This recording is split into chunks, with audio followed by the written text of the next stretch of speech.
Sem dúvida, e a tramitação da medida provisória dos ministérios abre uma crise aí no Congresso e expõe também divergências de Arthur Lira com o governador, com o governo.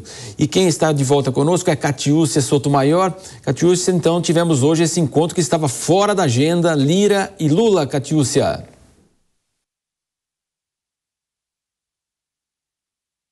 Que durou cerca de 1 hora e não estava em nenhuma agenda oficial. Lira deu uma entrevista e disse, entre outros destaques, que líderes partidários devem se reunir com o presidente ainda nesta segunda-feira, exatamente para discutir a articulação do governo, que tem sido o maior calo nessa relação.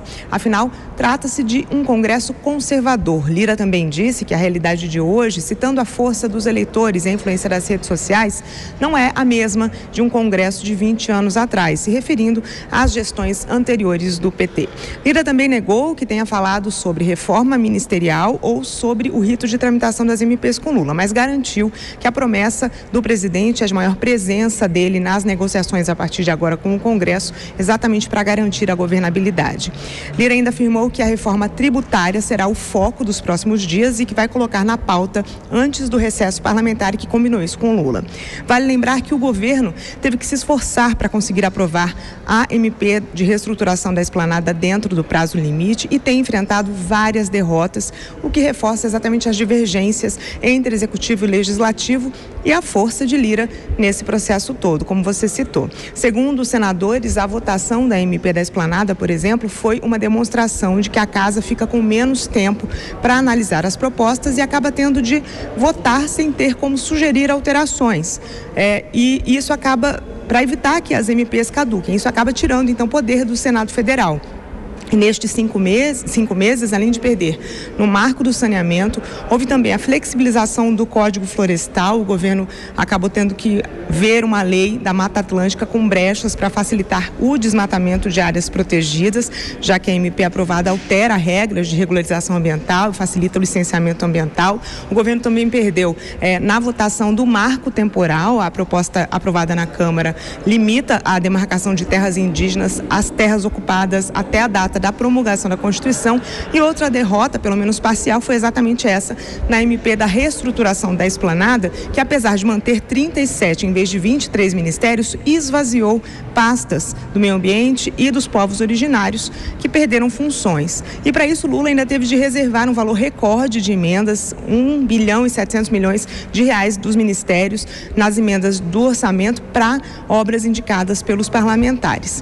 Além disso, 3 MPs das 7 primeiras que Lula colocou para votação não tramitaram a tempo e perderam a validade, caducaram. Caso da que tratava, por exemplo, do COAF, o Conselho de Controle de Atividades Financeiras, e a transferência do Banco Central para o Ministério da Fazenda, com o objetivo de Haddad de arrecadar mais recursos. De toda forma, outros projetos, como o PL das fake news, nem entraram em pauta pelo risco de serem reprovados pelos parlamentares. E, além disso, a CPMI de 8 de janeiro foi outra derrota do PT no Congresso, já que o governo não queria a instalação da comissão para investigar os responsáveis pelos ataques, o que não pôde mais ser evitado depois da queda do ministro Gonçalves Dias, que teve imagens divulgadas interagindo com manifestantes no Planalto.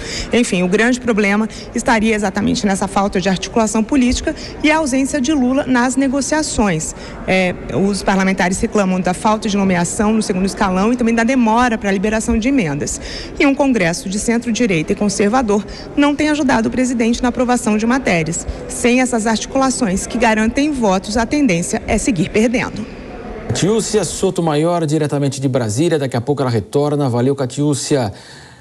Eu queria ouvir agora justamente o Cristiano Vilela para trazer agora então o resultado dessa reunião. Fica expectativa. É claro que as pautas estão justamente aí indicando as derrotas, né, Cristiano? Ao que parece, há um consenso em alguns temas, mas o governo insiste em outros temas que não tem uma adesão lá no Congresso brasileiro. Pois é, o que o governo tem que ter claro é que o governo, ele está representando a sociedade como um todo.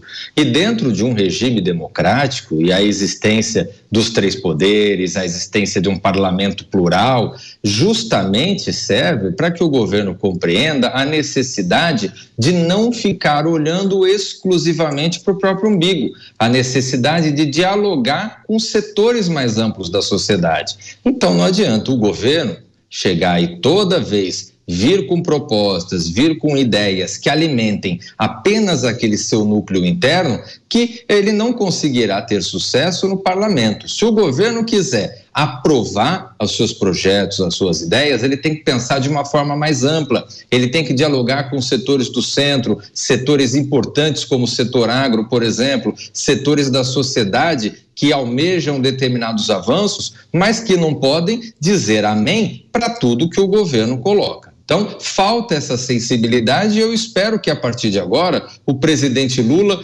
tenha a consciência de que, se ele não discutir, se ele não conversar e não ampliar o seu leque, ele não vai aprovar nada no Congresso Nacional.